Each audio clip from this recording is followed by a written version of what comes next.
말씀 묵상 가족 여러분, 한 주간도 편안하셨나요? 오늘도 주님의 날, 복된 주님의 날 아침 말씀을 들고 주님 앞에 나아가도록 하겠습니다. 오늘부터 3주 동안은 다니엘서를 같이 묵상하실 것입니다. 오늘 같이 묵상하실 말씀은 다니엘서 2장 44절에서 46절 말씀입니다. 다니엘서 2장 44절에서 46절 말씀 제가 봉독하겠습니다. 이 여러 왕들의 시대에 하늘의 하나님이 한 나라를 세우시리니 이것은 영원히 망하지도 아니할 것이요 그 국권이 다른 백성에게로 돌아가지도 아니할 것이요 도리어 이 모든 나라를 쳐서 멸망시키고 영원히 설 것이라. 손대지 아니한 돌이 산에서 나와서 쇠와 놋과 진흙과 은과 금을 부서뜨린 것을 왕께서 보신 것은 크신 하나님이 장래의 일을 왕께 알게 하신 것이라. 이 꿈은 참되고 이 해석은 확실하니이다 하니 이에 느부갓네살 왕이 엎드려 다니엘에게 절하고 명하여 예물과 향품을 그에게 주게 하니라. 아멘.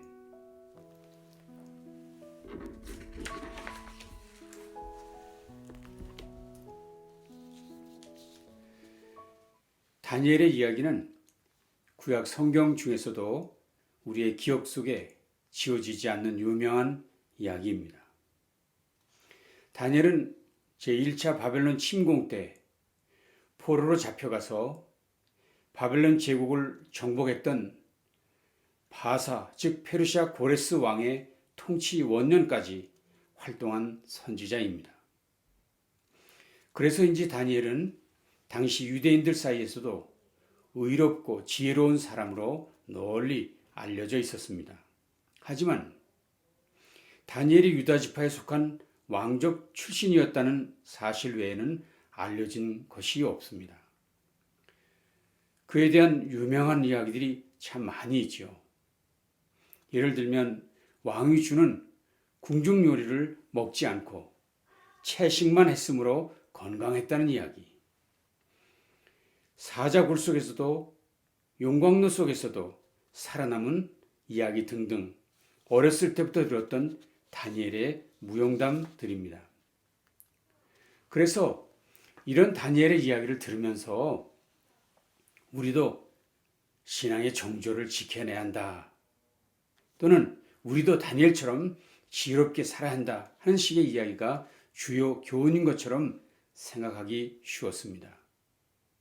그런데 여러분, 우리가 다니엘을 생각할 때마다 조심해야 할 부분이 바로 이 부분입니다. 그것은 다니엘서가 우리에게 그런 이야기를 교훈하려고 기록되지 않았다는 사실입니다. 우리의 관심이 다니엘의 건강식인 채식, 다니엘의 용감함 등등에 집중해서는 안 된다는 것이라는 것이죠. 심지어 다니엘이 어떤 머리 좋은 사람의 표상으로 기억되어서는 안 된다는 이야기입니다. 분명히 말씀드리지만 다니엘은 그저 하나님의 뜻을 전달하는 하나님의 나팔수였을 뿐 그 이상의 어떤 일로도 높여져서는 안 된다는 사실입니다. 다니엘서 2장의 내용을 여러분이 잘 알고 계실 것입니다. 즉 느부갓네살 왕이 꾼 꿈을 알아내지 못하므로 모든 신하들이 위기에 빠졌을 때 다니엘이 하나님께 기도함으로 그 비밀한 꿈의 내용을 알게 되었고 그것을 풀어서 다니엘이 살아나고 그가 믿는 하나님이 인정받게 되었다는 이야기가 2장 전체의 내용입니다. 그러나 여러분, 분명히 해야 할 것은 다니엘이 기도했기 때문에 느부갓네살의 꿈을 해석할 수 있었다고 말하는 것은 매우 조심스러운 해석입니다. 왜냐하면 다니엘이 기도하기 전 꿈을 꾼 사람이 있었죠. 느부갓네살. 다니엘이 기도도 하기 전에 먼저 느부갓네살에게 꿈을 심어준 일이 우선한다는 이야기입니다. 그렇다면 그 꿈을 심어준 분이 누구입니까? 그분은 하나님이시지요. 다니엘이 기도하기도 전에 하나님께서는 이미 일을 시작하셨다는 것입니다. 저는 여기서 여러 생각을 해봅니다. 왕이 그가 꾼 꿈에 사로잡혀 이렇게 당황하는 것이 맞는가? 느부갓네살이 누구입니까? 천하를 호령하는 바벨론 제국의 황제가 아닙니까? 그의 명령이면 못할 일이 없었습니다. 그런데 그런 그가 자신의 꿈도 풀지 못해 어쩔 줄 모르고 있었다? 이해가 되지 않는 부분입니다. 물론 이 모든 일을 하나님이 하셨다고 생각하면 해석은 완전해집니다. 하나님이 하신 것이다. 그렇습니다. 그러므로 본문을 묵상하면서 가장 먼저 깨달아야 될 것은 오늘도 역사하신 하나님, 비록 이스라엘이 범죄로 성전이 파괴되고 나라는 망하고 왕의 눈은 뽑히고 백성은 포로로 잡혀와 있었지만 하나님의 관심은 여전히 이스라엘에게 집중되어 있었다는 것. 그리고 하나님이 여전히 그의 백성을 위해서 활동하고 계셨다는 사실입니다. 본문을 좀 더 살펴보시지요. 우리는 그 속에서 하나님의 철저한 간섭과 섭리를 발견할 수 있기 때문입니다. 1절입니다. 느부갓네살이 다스린 지 2년이 되는 해에 느부갓네살이 꿈을 꾸고 그로 말미암아 마음이 번민하여 잠을 이루지 못한지라. 왕의 번민이 간단하지 않았습니다. 그래서 3절에 다시 말합니다. 왕이 그들에게 이르되 내가 꿈을 꾸고 그 꿈을 알고자 하여 마음이 번민하도다 하니 왕이 번민했습니다. 그러나 누구도 그 왕을 도울 수 없었습니다. 바벨론 제국 안에 있는 모든 박수와 술객과 지혜자들을 불러들였는데도 해결되지 않았습니다. 드디어 왕은 대노했습니다. 왕이 이로 말미암아 진노하고 통분하여 바벨론의 모든 지혜자들을 다 죽이라 명령하니라. 결국 왕은 이 일로 지혜자들은 물론 다니엘과 그의 친구들도 죽이려고 찾아 나섭니다. 그런데 바로 그때였습니다. 13절. 그때 왕의 근위대장 아리옥이 바벨론 지혜자들을 죽이러 나아가매 다니엘이 명철하고 슬기로운 말로 왕의 근위대장 아리옥에 물어 이르되. 바로 그때 하나님의 사람 다니엘이 등장하게 되었다는 것입니다. 내게 시간을 주시면 왕에게 그 해석을 알려드리리다. 물론 이때만 해도 다니엘에게 무슨 특별한 묘수가 있었던 것은 아닌 것 같습니다. 그저 그가 생각하는 것은 한 가지. 내가 하나님께 이 난처한 일을 구하고 지혜를 구할 수 있습니다. 라는 생각이었겠죠. 그것도 이 문제를 해결하지 못하면 우리 모두가 죽게 되었으니 불쌍히 여기사 죽음을 당하지 않게 하시기를 구합니다. 라는 뜻이었습니다. 그래서 다니엘은 그의 친구들과 함께 기도하자고 요청했습니다. 그리고 아마도 다니엘은 그의 친구들과 함께 기도했을 것입니다. 그런데 다니엘에게 환상이 나타났습니다. 친구들과 함께 구했는데 다니엘에게만 나타났습니다. 여럿이 구했는데 다니엘에게만 나타났습니다. 이것 또한 하나님의 은혜가 아닐까요? 뿐만 아닙니다. 다니엘과 그의 친구들의 기도 제목은 이 은밀한 것을 알게 해주십시오. 지금 알지 못하면 우리 모두가 죽게 되었습니다. 이것이 기도 제목의 전부였습니다. 그런데 하나님은 다니엘에게 환상을 보여줬는데 왕이 본 꿈의 내용은 놀랍게도 바벨론의 미래에 관한 이야기였습니다. 너무나도 놀란 다니엘이 이런 말을 하지요. 다니엘은 다음과 같이 찬송하였다. 지혜와 권능이 하나님의 것이니 영원부터 영원까지 하나님의 이름을 찬송하여라. 때와 계절을 바꾸게 하시고 왕들을 폐하기도 하시고 세우기도 하신다. 지혜자들에게 지혜를 주시고 총명한 사람들에게 지식을 주신다. 심오한 것과 비밀을 드러내시고 어둠 속에 감추어진 것도 아신다. 그분은 빛으로 둘러싸인 분이시다. 나의 조상을 돌보신 하나님, 나에게 지혜와 힘을 주시며 주께 간구한 것을 들어주시며 왕이 명령한 것을 해주셨으니 주께 감사하며 찬양을 드립니다. 이 다니엘도요, 그가 기도한 것 이상의 것을 그가 얻을 수 있었기 때문에 그가 기도한 것은 뭐였습니까? 우리가 살 수 있도록 지혜를 주십시오. 이것이었는데 하나님이 그에게 보여주신 것은 놀라운 것이었습니다. 하나님의 응답은 그래, 내가 너희들 살려준 것은 물론이지만 너희 조상들을 돌볼 것이며 그리고 내가 이 세상을 지배하는 통치자라는 것을 내가 보여주마 하는 내용이었다는 것입니다. 그런 면에서 저는 이런 생각을 합니다. 하나님의 주권은 다니엘의 기도를 넘어서는 것이다. 하나님의 주권은 다니엘의 기도를 넘어선다. 아멘입니다. 늘 그렇습니다. 하나님의 은총은 인간의 기도를 뛰어넘어 부어주시는 은혜 그 자체입니다.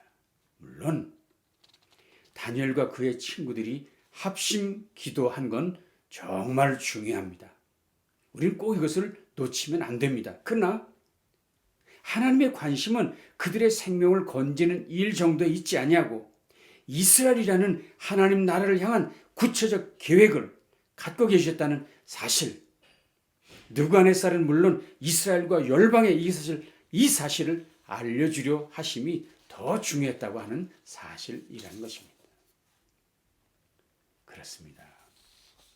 우리 하나님은 우리가 기도한 것보다 더 좋은 것, 더 복된 것, 더 큰 것을 주시는 참으로 좋으신 하나님, 우리 그분을 찬양합니다. 또 보십시오. 다니엘은 근위대장 아리옥에게 속히 왕을 만날 수 있게 해달라고 요청했습니다. 아리옥도 다니엘을 급히 왕 앞으로 데려갔습니다. 왕 앞에서 선 다니엘이 이렇게 말합니다. 임금님이 물으신 비밀은 어떤 지혜자나 주술가나 마술가나 점성가도 임금님께 알려드릴 수 없습니다. 비밀을 알려주시는 분은 오직 하늘에 계시는 하나님 분이십니다. 하나님은 느부갓네살 임금님께 앞으로 일어날 일이 무엇이라는 것을 알려주셨습니다. 다니엘이 고백한 거지요. 다니엘도 담대하게 말했던 것이지요. 나의 지혜가 아니라, 나 다니엘의 지혜가 아니라 하나님이 하신 것입니다. 그도 하나님을 드러내고 하나님을 높였습니다. 다니엘에게 보여주신 꿈의 내용은 무엇이었습니까? 한 큰 신상이었죠. 머리는 순금이요, 가슴과 두 팔은 은이요, 배와 넓적다리는 노시요, 그 종아리는 쇠요, 그 발은 얼마는 쇠요 얼마는 진흙인 신상이었습니다. 그런데 놀라운 일은 손대지 아니한 돌이 나와서 신상의 쇠와 진흙의 발을 쳐서 부서뜨리고 그 큰 신상은 무너져 여러 타작마당의 교와 같이 되고 바람에 불려 간 곳 없었고 우상을 친 돌이 오히려 태산을 이루어 온 세계에 가득하게 되었다는 것입니다. 세상 권력의 흥망손쇠는 반복되지만 끝날이 있다는 것을 보여줍니다. 그런데 여기서 끝날을 가져오게 하는 핵심, 손대지 아니한 돌이 그 일을 이루었다는 것입니다. 손대지 아니한 돌이란 무엇입니까? 사람에 의해서? 아니. 무력에 의해서? 아니. 어떤 신비한 힘에 의한 세력을 의미합니다. 물론 그것은 반석 대신 예수 그리스도를 의미한다는 것을 우리는 모두 알고 있습니다.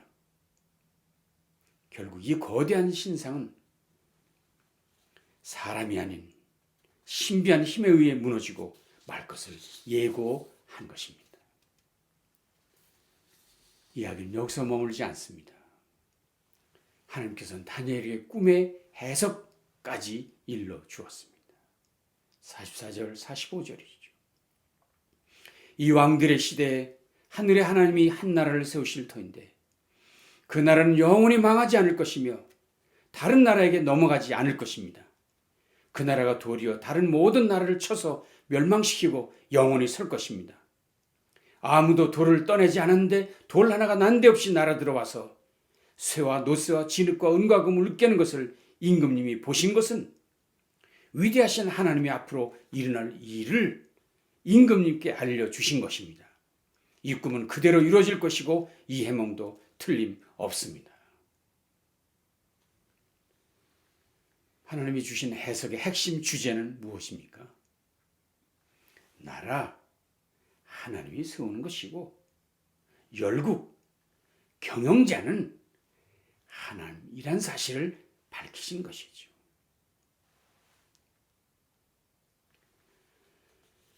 왕 앞에 선 다니엘은 하나님을 높였습니다. 하나님만 높였습니다. 그러자 이번에는 느부갓네살 왕이 포로 청년 다니엘 앞에 덥적 엎드렸습니다. 그리고는 그에게 예물과 황품을 주라고 명령합니다. 그러면서 느부갓네살이 그의 입으로 말을 합니다. 47절. 왕이 대답하여 다니엘에게 이르되 너희 하나님은 참으로 모든 신들의 신이시오 모든 왕의 주제시로다. 내가 능히 이 은밀한 것을 나타내었으니 네 하나님은 또 은밀한 것을 나타내시는 이시로다. 이방 왕인 느부갓네살의 입을 통해 하나님이 어떤 분인지가 증거되고 있었던 것입니다. 결국 다니엘과 그의 친구들의 기도는 생명을 구한 것은 물론 하나님을 높이는 일로 마무리되는 것을 우리가 여기서 보는 것입니다. 여러분, 이 말씀이 포로 중에 있는 백성들에게 주는 교훈은 뭘까요? 왜 이런 말씀을 주신 것일까요? 세상 역사는 강대국의 각축장, 우연의 선물이 아니다. 하나님의 계획에 따라 그분께서 정하신 목표를 지향하는 과정이다. 하나님은 살아계시다. 하나님은 이방 신들에게 패한 분이 아니다. 하나님은 바벨론만 아니라 인류 역사를 주관하시는 절대 통치자이시다. 하나님은 결코 너희 이스라엘을 버리지 않으셨다. 하나님은 너희를 포기하지 않으셨다. 그러니 믿음을 가지고 다니엘처럼 그의 친구들처럼 힘을 모아 기도하라. 라는 교훈이 아니겠습니까? 오늘 저와 여러분에게 주시는 교훈도 마찬가지입니다. 세상이 요동치고 있습니다. 신자들의 공동체가 무너지고 수치를 당하고 있습니다. 이 고난의 세월의 끝이 보이지 않고 있습니다. 하루 이틀이 아니라 한 해 두 해가 아니라 수십 년 이렇게 진행되는 것 같습니다. 이렇게 계속되다가 기독교, 교회들, 신자들은 이 땅에서 자취를 감추고 말 것이 아닌가 하는 두려움이 있습니다. 그러나 여러분, 하나님의 말씀, 오늘 다니엘서는 저와 여러분에게 오늘도 분명히 교훈하고 있습니다. 하나님은 여전히 열방의 통치자, 주권자, 우주의 경영자이십니다. 믿음을 잃지 마십시오. 좌절하지 마십시오. 힘써 기도하십시오.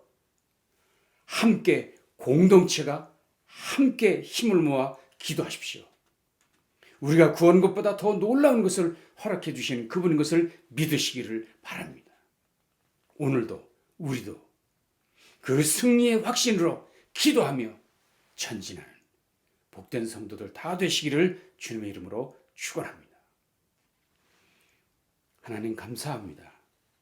오늘도 귀한 말씀으로 우리에게 용기를 주시니 감사합니다. 이 세상이 아무리 암울하다 할지라도 하나님은 살아계시며 하나님의 손길은 역사하는 것을 확신하고 오늘도 믿음을 가지고 기도의 자리, 예배의 자리, 하나님을 높이는 자리로 나아가는 우리 성도들 되어지게 주시옵소서. 예수님 존귀하신 이름으로 간절히 축복하며 기도합니다. 아멘. 남은 날도 주님과 동행하시는 복된 날 되시기를 바랍니다.